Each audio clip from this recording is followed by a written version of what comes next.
What if I told you that the people who were supposed to love you the most were actually living off your money while treating you like garbage? That's exactly what happened to me. And when I finally found out the truth, I did something that changed everything forever. Drop a comment and let me know where you're watching from, because this story is about to get wild. Picture this. It's my birthday morning.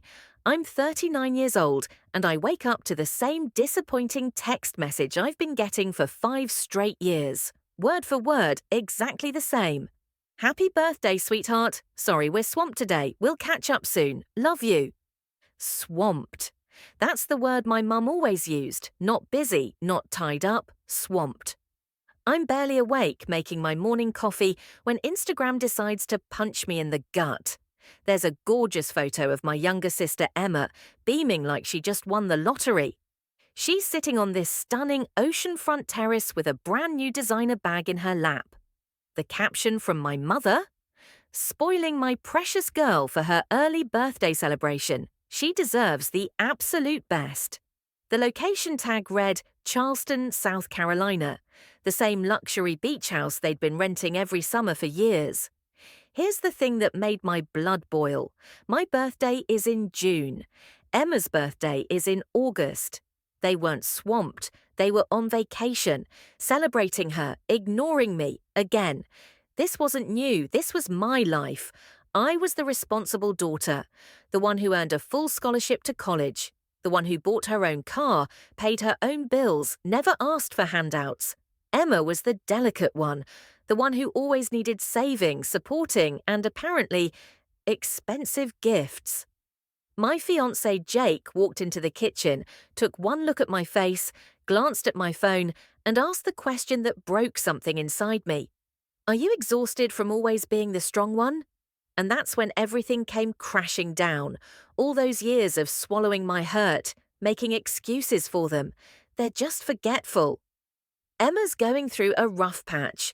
All of it came flooding back like a tidal wave. I told Jake about my 32nd birthday. I'd somehow managed to snag a reservation at this impossible-to-book French restaurant. My parents cancelled an hour before we were supposed to meet. Why?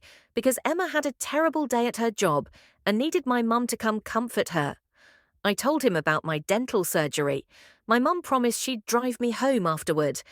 I sat in that recovery room for over an hour, dizzy and confused from the anesthesia, before finally calling a cab to take me home with my mouth stuffed full of cotton.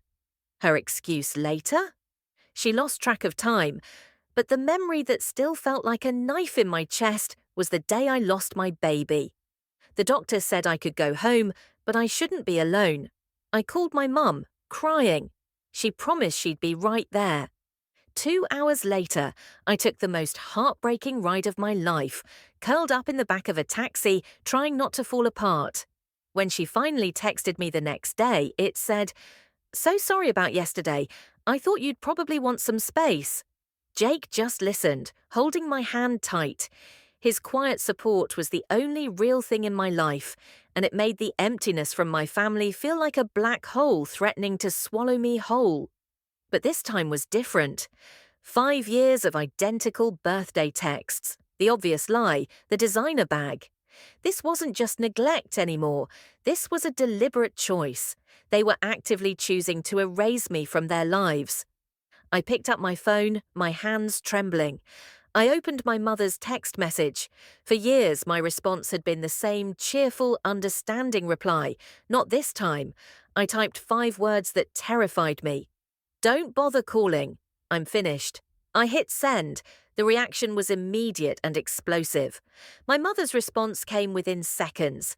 "Are you being serious right now?" Not "what's wrong?" Not "I'm sorry." Just pure indignation. How dare I have feelings about their behavior? Then the calls started flooding in. 10 missed calls from her in the first hour alone. An email from my father appeared in my inbox. It was a masterpiece of manipulation. Not a single word of apology, just a long rant about how I was being selfish, dramatic, and trying to destroy their vacation. He said I was tearing the family apart. Then came the sobbing voicemail from Emma. "I have no idea what's happening. but you're dragging me into this drama, and it's really not fair to me. For the first time in my life, I didn't answer any of it. I put my phone on silent.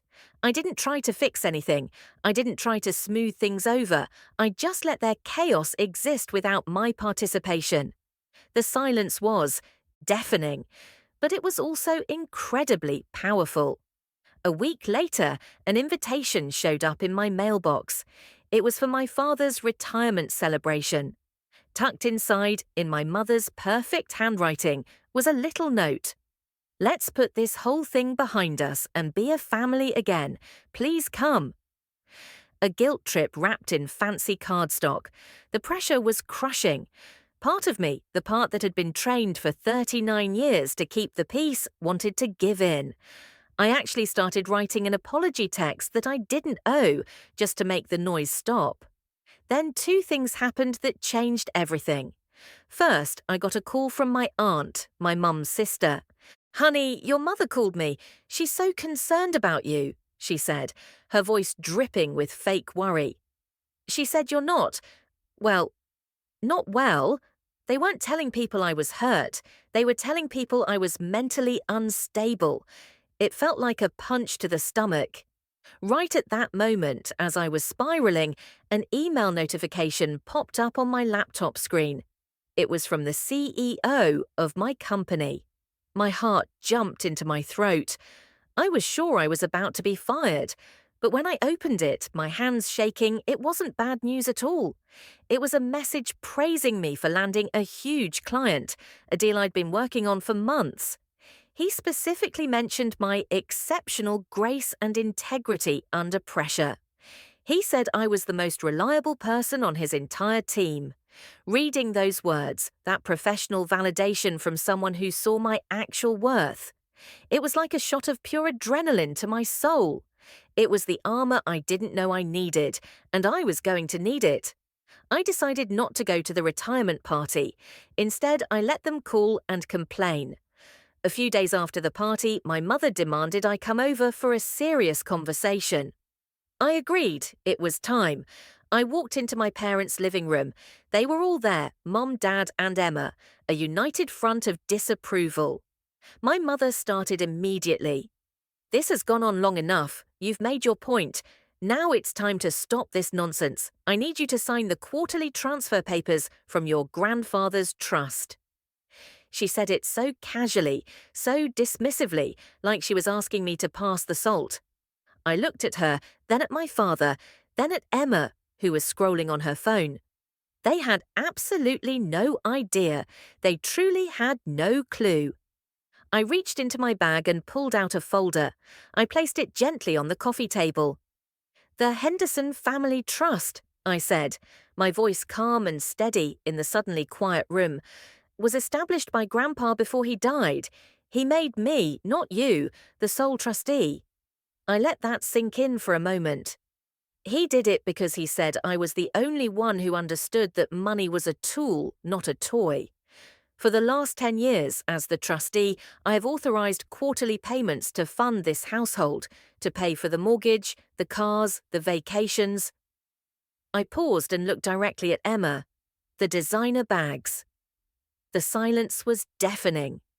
My legal obligation was to manage the trust for the family's well-being, but the trust also gives the trustee complete discretionary power. I opened the folder. Inside was a single sheet of paper. "This is my official letter of resignation as trustee, effective immediately. According to the terms of the trust, a corporate bank will take over management. They will not be as generous."